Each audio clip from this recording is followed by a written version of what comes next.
Hey everybody, this is Steve again in the shop. I just want to kind of update on the progress of the 300 rebuild I'm doing here. Since I've talked to you last, got the engine off the old girl. I took her down yesterday. I kind of got so deeply involved in what I was doing, I forgot to stop and check my progress here and make a video. So I apologize for that, but I got the engine off. Saw no major problems. Let me get down here. I did have time to pull the pistons. I'll show you those in a minute. Got some of the junk cleaned off the top of the block here with a wire brush. The only concerning thing I have found is some pitting. Of course, the pitting on the sleeve doesn't bother me. That'll be replaced. I had a 400 that looked like this, and I soaked the daylights out of it, out of head sealer, which actually, believe it or not, I put so much on it filled up the pits. I did take some sandpaper and some really light, fine sandpaper, and cleaned it up really well before I did all that. And that was about 20 some odd years ago, so I haven't had any problems since. But anyway, that's the only issue I've seen. Lovely. That's the only issue I've seen with this block since I tore this down. Now today, God willing, I'm going to pull the pressure plate, the flywheel out, and clutch out, and take the flywheel off. Get the engine mounted on a stand. I've got a little stand over there to put it on. I might use my grandkids' wagon. It might help me out, maybe, huh? What do you think? Put it on the stand there and turn her over and get the crank out. I've got to get the crank to the machine shop. We'll find out what size inserts I'll be needing. He'll be the one that'll determine that. Got the come over here. Let me show you the head. The head is pretty unremarkable. Just normal carbon buildup. Nothing out of the ordinary. I didn't see, just with a quick glance, I didn't see any kind of cracks or any of that kind of stuff.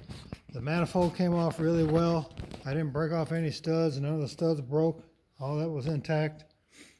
I didn't have any stuck valves. Like I was saying, the old gal ran pretty decent for a 68-year-old tractor. The only thing was the engine was just worn out. And if I tell you a little story about this engine, you'll probably think I'm pulling your leg. Let me come over here to the pistons here. It's a nice bright Sunday morning out here in the shop, so maybe you can see that nice pretty sunshine.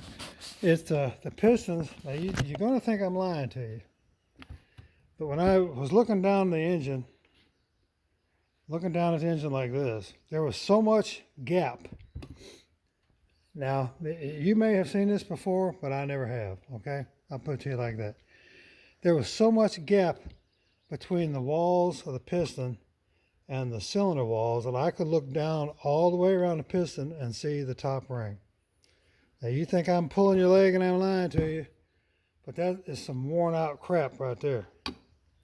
These skirts, they're not, none of them are broken, but they are highly worn. The oil ring, I mean, like I was saying, the tractor kept good oil pressure when you first cranked it up, but as that oil got hot, the oil pressure turned down to almost zero. These skirts here, you can see, that's normal wear, but it's excessively normal wear. If that makes any sense.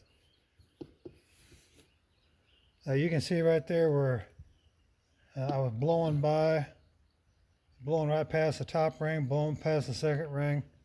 You can see where all these pistons were that way. You can actually see where the pistons were actually hitting the side of the cylinders. You see the scratch marks there? They're all that way. They're all really just worn out. I mean, there's no other term for it. It's plain old-fashioned worn out. Which is a testament to these old things. It takes a lot to kill them. Anyway, I'll get over here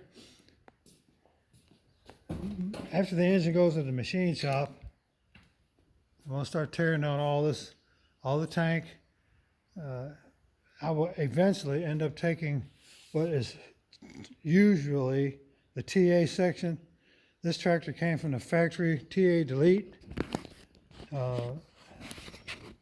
Doesn't have any kind of nothing in there. I mean, you can see where the TA linkage and all that should be. It normally would go in there and some other, right down here. I mean, you got places in here where all this stuff would hook up there. There normally would be a TA lever up here to the left of the operator to pull it in and out.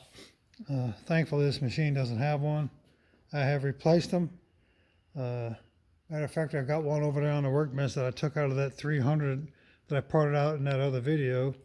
I was going to try to use it for a core, and I contacted a couple rebuilders, and they said they had piles of them, so it'll probably end up getting scrapped.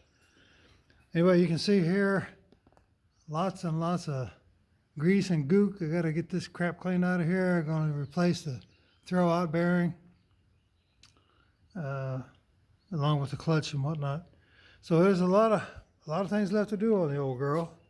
So hopefully you'll stay along for the trip. Maybe we'll all learn something together. All right, thanks for watching. See you next time.